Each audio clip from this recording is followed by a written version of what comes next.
Bonjour à tous, je me présente, c'est Saï Ikram.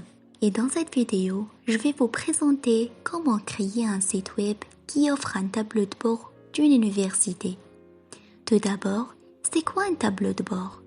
Un tableau de bord est un outil de gestion qui présente une synthèse des activités et des résultats. L'Université de Bravane organisait les résultats des étudiants devant les 3 années 2019, 2020 et 2021. Dans une base de données, il nous a demandé de lui concevoir un tableau de bord en utilisant une page web dynamique, afin de permettre aux différents décideurs de visualiser ces données en utilisant différents langages de programmation. Et on commence par l'USQL. Pour insérer les données de l'Université Bravane dans MySQL, d'abord, on a créé une table des étudiants, Create Database Type University, qui contient les années, les matricules, les noms, les prénoms, les moyennes, le sexe et les spécialités, en utilisant aussi la commande Create Table Résultat. Et ça pour créer la table résultat. Et par la suite, on crée les données par cette formule Insert into Resulta Values. Pour voir le tableau des données, on écrit la commande Select étoile from Résultat. Ici, pour faciliter votre travail, c'est mieux que vous utilisez le logiciel VS Code.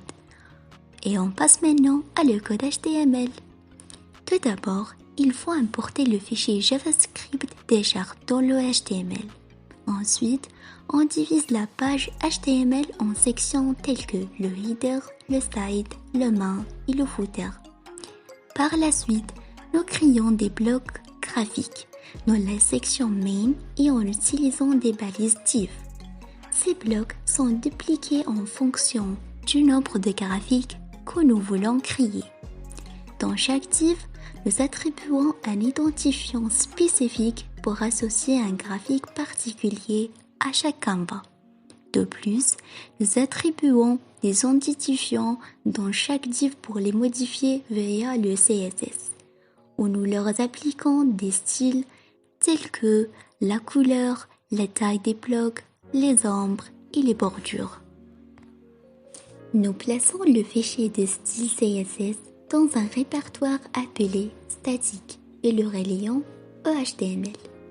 Et voici le code de CSS pour faire le design de notre page et pour faire l'appel à les ID, on utilise le DS.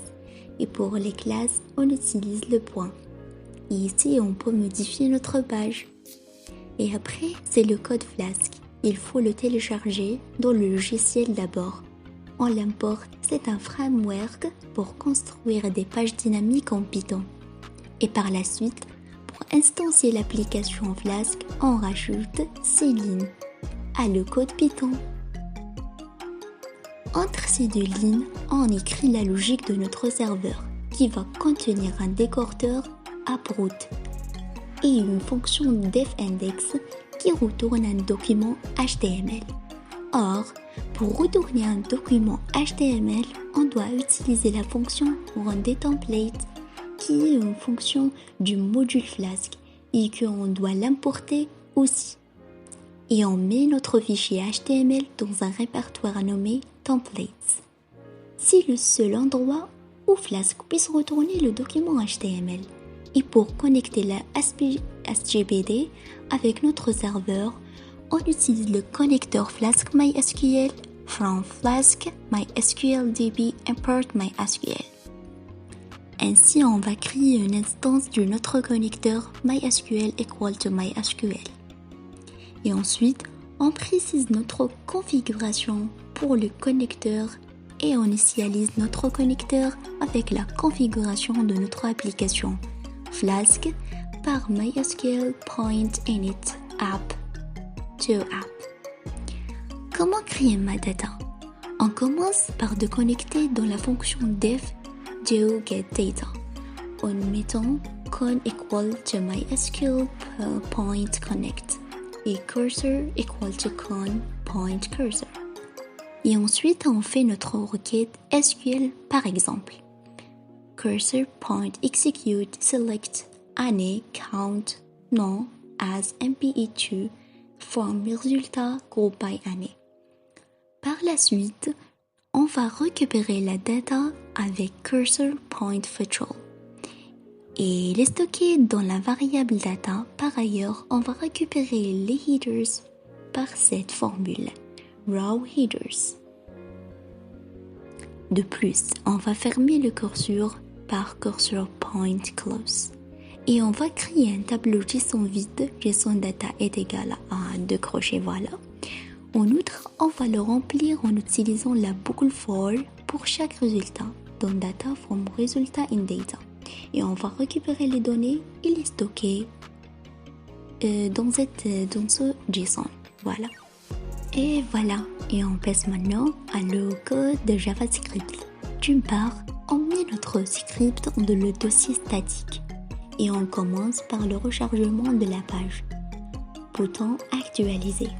Et en utilisant la fonction actualiser, elle va appeler chacun des datas de graphe et on importe JSON en fichier Python pour mettre en place un service qui peut servir des données brutes de JSON. Dans ce fichier script, on voudrait interroger un autre service avec Ajax, récupérer les fichiers JSON. Première requête JSON qui permet de récupérer le premier tableau de données.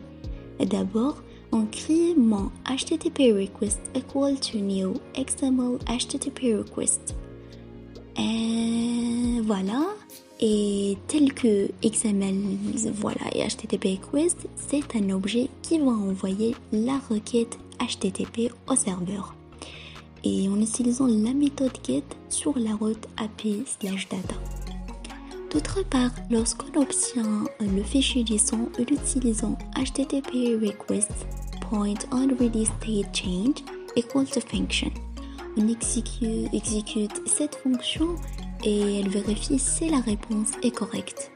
If HTTP request point readystate equal to 4 and HTTP request point state equal to 200, ensuite, elle va récupérer la réponse et elle va la parser avec cette formule. JSON data est égal à JSON.parse HTTP request point response. Et la stocker de la variable JSON data. Elle va contenir un tableau d'objets de JavaScript et à la fin, il faut qu'on voit la requête et en utilisant HTTP request point send. Et on répète cette instruction pour chaque tableau de données pour récupérer chaque data qu'on veut envoyer pour créer un graphe. Par la suite, on va déclarer une fonction qui va contenir les instructions pour créer notre graphe comme la fonction function update parse JSON data. Et on va la remplir notre data dans un 2 vecteurs nommé par label et data à partir des données. Et on connecte dans notre fichier Python et on répète presque la même méthode pour les autres graphes. Et la dernière étape, on exécute notre code et voilà ce qu'il nous donne. Il y a le menu Summary, Details, Logout et Add. Aussi, on a un bouton Refresh pour rafraîchir la page. Voilà. Et le nombre des étudiants dans chaque spécialité. Et les 8 graphiques, chacun ce qu'il affiche. Par exemple ici, il calcule le nombre des étudiants dans les 3 années, 2019, 2020 et 2021. Et ici, il affiche le nombre des femmes et hommes dans chaque spécialité durant les 3 années aussi. Et quand on clique sur une section spécifique, il affiche les informations qui le correspondent. Voilà. Et ici, c'est la même chose. Et voilà, on a aussi, il y a 442 étudiants dans cette année. Et voilà notre tableau de bord. J'espère que vous avez pris une idée sur les tableaux de bord et comment les créer.